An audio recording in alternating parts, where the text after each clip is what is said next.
आज हम लोग पढ़ेंगे गाउस के नियम का द्वितीय अनुप्रयोग है। गाउस के नियम से आपको एक अपरिमित अर्थात अनंत आकार की अचालक समरूप आवेशित परत या पट्टिका के कारण विद्युत क्षेत्रीय तीव्रता मान क्या करनी है, गणना। इस डेरिवेशन के बेस के पर आप एग्जाम्पल नंबर 2.12 तथा आंकिक प्रश्न न्यूमेरिकल प्रॉब्लम 2.9 और 2.10 9वां और 10वां क्वेश्चन जो आपकी बुक के पीछे का है वो आप सोल्व कर सकते हो, जो कि चैनल पे पहले से अपलोड किए जा चुके हैं आपके पास। तो मैं चाहूँगा कि डेरिवेशन पढ़ने के बाद ये 3 क्वेश्चन आप लोग जरूर करें। इस टॉपिक के जो नोट्स हैं इसके डिस्क्रिप्शन में लिंक दिया है, आप वहाँ से डाउनलोड कर सकते हैं। हम अपना टॉपिक स्टार्ट करते हैं। तो देखिए, अगर आपने गाउस के नियम का डिस्क्रिप्शन नहीं पढ़ा, हमने जो गाउस के नियम का पहला अनुप्रयोग पढ़ा है आपके पास, उसके अंदर मैंने इसको एक्सप्लेन किया है, पहले उसको समझे, उसके बाद आप गाउस के नियम को करना स्टार्ट करेंगे तो बहुत अच्छे तरीके से आपको समझ में आएगा। आपके पास क्या दिया गया है कि एक अपरिमित अर्थात अगर हम बात करें तो अनंत आकार की, हम एक बहुत बड़ी आपके पास पट्टिका कंसिडर कर रहे हैं। ये आपके पास पट्टिका है जिस पे एक समान रूप से आवेशों का वितरण है। ये एक समान रूप से आवेशों का क्या है, वितरण। इसमें कुल कितना आवेश दिया गया, Q, और इस पट्टिका का क्षेत्रफल हमने कितना बता दिया, A। तो हम बोल सकते हैं कि A क्षेत्रफल पे अगर Q आवेश है तो इकाई पे कितना रहा होगा, Q/A। तो इकाई क्षेत्रफल पे वितरित आवेश क्या कहलाता है, पृष्ठीय आवेश घनत्व, अर्थात इसको हम रिप्रेजेंट करते हैं सिग्मा से, और सिग्मा कितना हो जाएगा, Q/A। यहाँ से Q क्या कहलाएगा, सिग्मा A, और Q कुल आवेश है इसलिए हम इसको समीशन भी ले सकते हैं।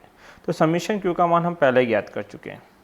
अब गाउस के नियम की सहायता से इसके कारण विद्युत क्षेत्र की तीव्रता का मान ज्ञात करना है। तो गाउस के नियम का जो परिवर्तित रूप है, मॉडिफाइड फॉर्म है, वो हम लोग लिखेंगे। तो क्या था, close integration of E vector dot dA vector equal to कितना होता है, समीशन Q/ε0। देखो, पांचों अनुप्रयोग बहुत ईजी है अगर आप इसको नियम को लगाना जानते हो। तो जैसे जैसे ये नियम कहता है वैसे वैसे करते जाइए। सबसे पहले ये नियम कहता है कि आपको एक क्या चाहिए, बंद गाउसीय पृष्ठ। तो यदि आपके पास क्या है, एक पट्टिका है, और कौन सी पट्टिका है, अचालक, तो उसके लिए जो बंद गाउसीय पृष्ठ आएगा वो कैसा आएगा, एक क्षैतिज बेलन। तो ये क्षैतिज बेलन आपके पास कैसा काम करेगा, बंद गाउसीय पृष्ठ, ये बना गाउसीय पृष्ठ। ये इसलिए ऐसा लिया क्योंकि इसके प्रत्येक बिंदु पर विद्युत क्षेत्र की तीव्रता क्या आएगी, समान। दूसरा, इसके प्रत्येक बिंदु पे क्या चाहिए, विद्युत क्षेत्र। तो देखो, पृष्ठ जो पट्टिका होती है उसके 2 पृष्ठ होते हैं। जैसे आपकी जो कॉपी का पेपर है उसके 2 पृष्ठ हैं, एक तो आगे का और पीछे का। आप दोनों साइड लिख सकते हो। तो आगे वाला जो पृष्ठ है उस पर जो धनात्मक आवेश होंगे उनके कारण तो विद्युत क्षेत्र लंबवत भार की ओर इस प्रकार से लिखा जाएगा, और जो पीछे वाला पृष्ठ है जिसके कारण धनात्मक आवेशों के कारण विद्युत क्षेत्र लंबवत भार की ओर इस प्रकार से दर्शाया जाएगा। ठीक है, ये हमने किसकी दिशा बता दी, विद्युत क्षेत्र की। अब हमें क्या बताना है, सदिश क्षेत्रफल। तो आपके पास जो गाउसीय पृष्ठ हमने बेलनाकार माना है, बेलन के कुल 3 क्षेत्रफल होते हैं। तो पहला क्षेत्रफल बेलन का ये है जो समतल पृष्ठ है, तो क्षेत्रफल A। और समतल का सदिश क्षेत्रफल कैसे निकालते हैं, लंबवत भार की ओर, अर्थात dA वेक्टर। ध्यान दीजिए, E वेक्टर व dA वेक्टर दोनों समान दिशा में है, तो इनके मध्य का जो थीटा कोण बनेगा वो कितना बनेगा, 0 डिग्री। दूसरा, ये जो वक्रीय पृष्ठ है बेलन का, जो कर्व वाला सतह है, वक्रीय, यहाँ पे मान लीजिए आपको सदिश क्षेत्रफल चाहिए, तो आप क्या बनाओगे, स्पर्श रेखा। ये स्पर्श रेखा और स्पर्श रेखा का लंबवत घटक वो क्या कहलाएगा, सदिश क्षेत्रफल। अब देखिए, विद्युत क्षेत्र तो इधर या इधर है, दोनों के साथ कितना कोण बनाएगा, 90 डिग्री। तो यहाँ पे E वेक्टर और dA वेक्टर के मध्य कोण कितना बनेगा, 90 डिग्री। ये है क्षेत्रफल नंबर 2 आपके पास। इसी प्रकार से ये जो तीसरा पृष्ठ है ये समतल है, और समतल पे किधर होता है, लंबवत भार की ओर, तो ये dA वेक्टर इधर होगा। अब E वेक्टर और dA वेक्टर दोनों समान दिशा में है, तो थीटा इनके मध्य का कोण कितना बनेगा, 0 डिग्री आपके पास है। इतनी सी बात क्लियर है। उसके बाद में समीशन Q क्या होता है, कुल आवेश जो हम ज्ञात कर चुके हैं। तो इस समीकरण में जितना भी डेटा है पहले वो हम लोग ज्ञात कर लेंगे आपके पास। हमने एक बात बोली थी कि जितने सदिश क्षेत्रफल होंगे उतनी बार आपको समाकलन करना है। तो देखिए कुल कितने सदिश क्षेत्रफल आए, 3, A1 के साथ, A2 के साथ और A3 के साथ आपके पास है। तो हम इससे कितनी बार समाकलन करेंगे, 3 बार। तो 3 बार क्या करोगे, समाकलन, क्योंकि 3 सदिश क्षेत्रफल हैं, सदिश क्षेत्रफल है।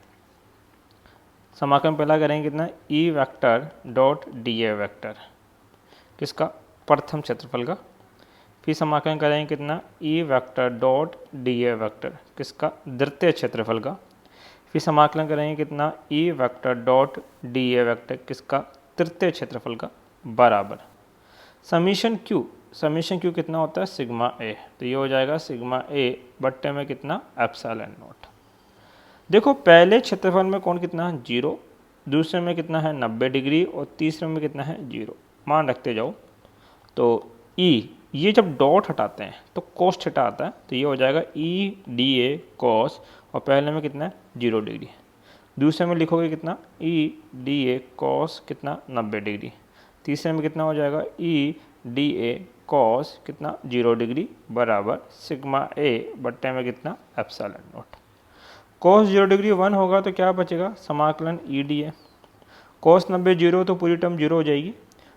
कॉस 0 डिग्री 1 होगा तो केवल क्या बचेगा, ई डी ए, सिग्मा ए बट्टे में क्या, एप्सिलॉन नॉट। ई जो है वो डी ए के सापेक्ष कांस्टेंट है, बाहर आ जाएगा, कितना बचेगा 1 डी ए, ई बाहर, समाकलन कितना 1 डी ए बराबर सिग्मा ए बट्टा epsilon naught. E 1 D A का समाकलन 1, फिर ई 1 डी ए का समाकलन 1, सिग्मा ए बट्टे में क्या, epsilon naught. E A plus E A क्या हो जाएगा, 2 ई ए बराबर सिग्मा ए बट्टा एप्सिलॉन नॉट। ए से ए कैंसिल आउट, तो विद्युत क्षेत्र का मान कितना आया, सिग्मा बट्टे में 2 एप्सिलॉन नॉट आपके पास है। अब यहाँ ध्यान दीजिए, जो ई है वो सिग्मा के सापेक्ष क्या है, कौन, समानुपाती। इसलिए जब भी आप ई और सिग्मा के मध्य ग्राफ बनाएंगे तो कैसा आएगा, एक समानुपाती ग्राफ आएगा। हम यहाँ बोलेंगे जो ई है वो दूरी आर पर निर्भर नहीं करता, क्योंकि फॉर्मूले में कहीं आर है ही नहीं, तो हम बोलेंगे विद्युत क्षेत्र दूरी आर पर निर्भर नहीं करती, अतः ई जो विद्युत क्षेत्र है वो आर के सापेक्ष कांस्टेंट है, नियतांक है। इसलिए जब आप ई और आर में ग्राफ बनाएंगे तो कांस्टेंट का ग्राफ आएगा, और कांस्टेंट का ग्राफ कैसा आता है, एक सीधी रेखा आपके पास। अब इस चीज़ को नोट्स में किस प्रकार से लिखोगे आप लोग, वो चीज़ देखिए। इसके लिए हमने क्या किया, माना एक अनंत विस्तार की आवेशित अचालक परत है का प्रति एकांक क्षेत्रफल पर पृष्ठीय आवेश घनत्व कितना मान लिया, सिग्मा। सिग्मा क्या होता है, कुल आवेश बटा कुल क्षेत्रफल, ठीक है। यहाँ पे इसका डायग्राम बनाया, आपके पास एक परत दे रखी है, तो इसका जो गाउसियन पृष्ठ वो कैसा बनेगा, बेलनाकार बनेगा आपके पास। इस वाले पृष्ठ का सदिश क्षेत्रफल इधर होगा और धनात्मक आवेश का विद्युत क्षेत्र किधर होगा, लंबवत बाहर की ओर। तो यदि दोनों समान दिशा में तो प्रथम क्षेत्रफल पे थीटा कितना बनेगा, 0 डिग्री। द्वितीय में क्या बनाओगे, ये वक्रीय सतह है, इसलिए यहाँ पे स्पर्शरेखा खींच के एक लंबवत घटक बनाओगे तो वो किसका काम करेगा, सदिश क्षेत्रफल का। अब विद्युत क्षेत्र के साथ कितना कोण बनेगा, 90 डिग्री, इसलिए थीटा कितना 90 डिग्री। तृतीय जो पृष्ठ है वो समतल है, विद्युत क्षेत्र लंबवत बाहर की ओर, सदिश क्षेत्रफल भी बाहर की ओर, इसलिए इनके मध्य का थीटा कोण कितना 0 डिग्री आपके पास है। हमने पढ़ा है सिग्मा बराबर क्या होता है, क्यू बट्टा है, तो क्यू बराबर क्या लिख देंगे, सिग्मा ए।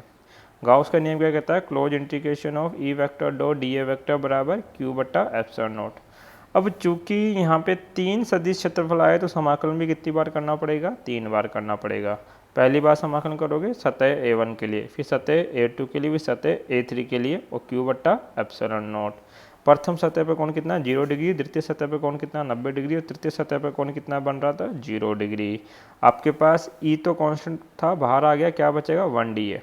कॉस 90 0, पूरी टर्म 0, कॉस 0 1, ई कांस्टेंट बाहर क्या बचा 1 डी ए, और क्यू की जगह क्या रख दिया सिग्मा ए। 1 डी ए का समाकलन कितना होगा ए, तो क्या बच जाएगा ई ए। इधर भी 1 डी ए का समाकलन कितना ए, क्या बचेगा ई ए बराबर सिग्मा ए बट्टा एप्सिलॉन नॉट।